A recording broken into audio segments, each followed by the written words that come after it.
Bismillahirrahmanirrahim. Assalamualaikum warahmatullahi wabarakatuh. Alhamdulillah rabbil alamin. Hamdan wa syukran lillah. Amma ba'du.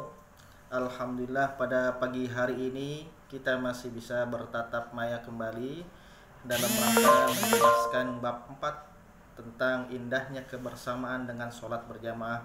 Mudah-mudahan kalian anak-anak terus kalian di kelas 7B dalam keadaan sehat, tetap mematuhi protokol kesehatan dengan memakai masker dan menjaga jarak ya.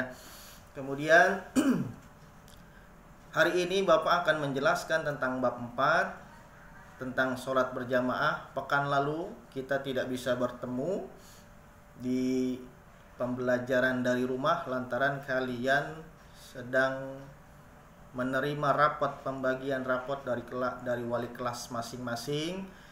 Tapi harapan Bapak kalian tetap belajar membaca bab 4-nya, kemudian merangkum hal-hal yang penting di bab 4. Nah, kali ini Bapak akan menjelaskan bab 4. Kemudian sebelum Bapak menjelaskan bab 4, apa yang telah kalian lihat di raport PTS kalian masing-masing, begitulah nilai kalian. Perlu kalian pahami bahwa nilai PTS itu ada absen di dalamnya, ada nilai ulangan harian, ada tugas ya. Apabila kalian tidak aktif dalam BDR, kemudian tidak pernah mengumpulkan tugas ya, jarang absen, maka nilainya ya pasti tentu di bawah KKM.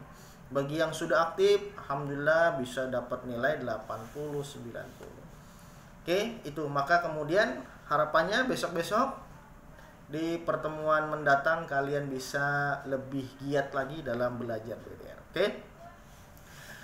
Dibuka buku kalian halaman 46 bab 4. Di halaman pertamanya itu 46 ada peta konsep. Peta konsep bab 4 maksudnya apa itu? Maksudnya adalah apa yang mau dipelajari di bab 4 ada di peta konsepnya. Mulai dari atasnya judul, kemudian dipelajari bawahnya tentang konsep sholat berjamaah, tata caranya, kemudian dibiasakan, maka timbul sikap mulia bahwa kita kemudian nanti punya nilai, punya sikap yang terbaik, entah itu dalam bentuk akhlak yang terpuji, kedisiplinan, kebersamaan, kerjasama, dan lain-lain. Oke, masuk ke halaman 47. Di situ di bagian A ada tentang masjid ya. Masjid tempat ibadah umat Islam. Selain tempat ibadah juga masjid bisa dipakai untuk kegiatan yang lain, bermusyawarah dan lain-lain. Perlu kalian pahami bahwa masjid, orang datang dari manapun di penjuru dunia ini, entah dari utara, dari selatan, dari barat, dari timur, semuanya masuk masjid menghadap yang sama, ke arah kiblat. Ya, mau status ekonominya dari mulai presiden, wakil presiden, gubernur, kemudian camat, lurah, rakyat biasa, semuanya lepas sepatu, lepas sendal, lepas sepatu, masuk masjid menghadap arah yang sama. Itu luar biasanya Islam. Kemudian masjid menjadi tempat ibadahnya. Di bawahnya, di B, adalah gambar di mana ada sholat berjamaah, baik jamaah yang laki-laki, perempuan. Kemudian setelah sholat berjamaah ada musafahah, saling salaman. Oke, itu ya. Kemudian masuk ke halaman 48, pengertian. Ini masuk ke materi inti ya, pengertian.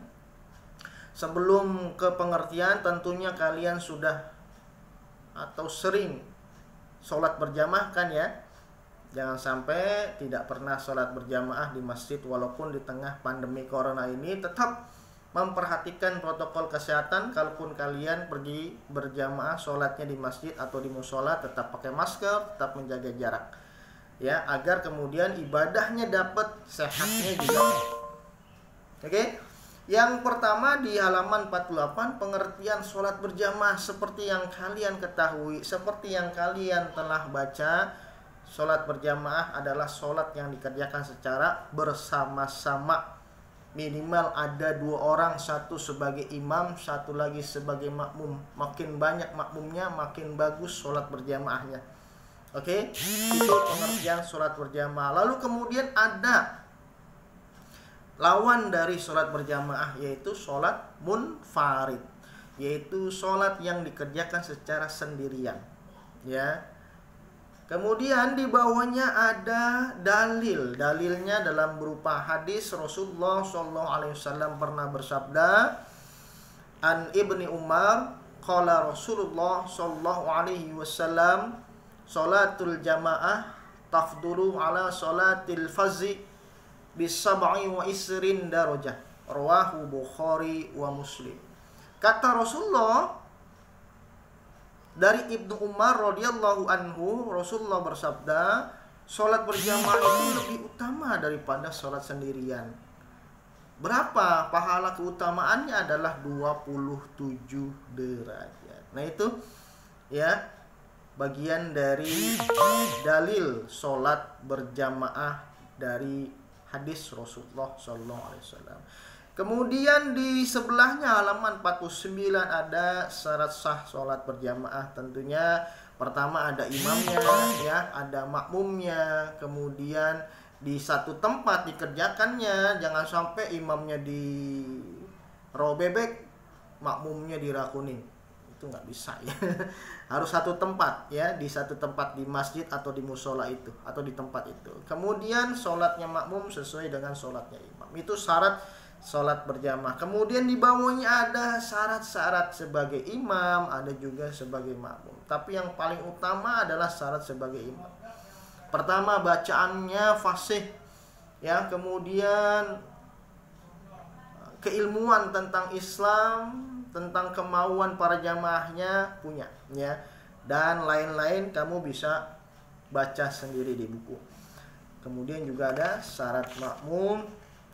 Dan ada yang namanya masbuk. Masbuk itu adalah makmum yang terlambat mengikuti sholat berjamaah, baik tidak mengikuti surah bacaan Al-Fatihah dari imam, baik Al-Fatihah maupun rukuk, ataupun sudah beda rakaat, itu disebut dengan masbuk, makmum yang terlambat dalam sholat berjamaah. Kemudian di halaman selanjutnya 51 adalah tentang halangan sholat berjamaah. Kalian boleh tidak sholat berjamaah di masjid atau di musola dekat rumah.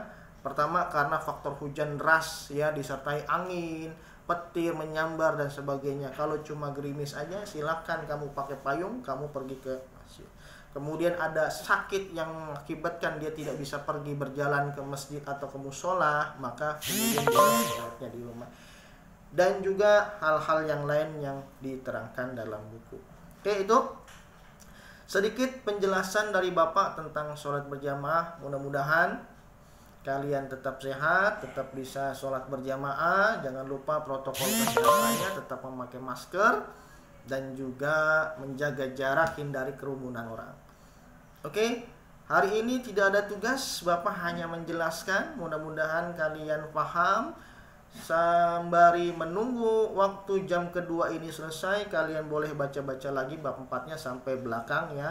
Di bab 4 sampai belakang rangkuman. Oke, itu saja, kurang lebihnya mohon maaf.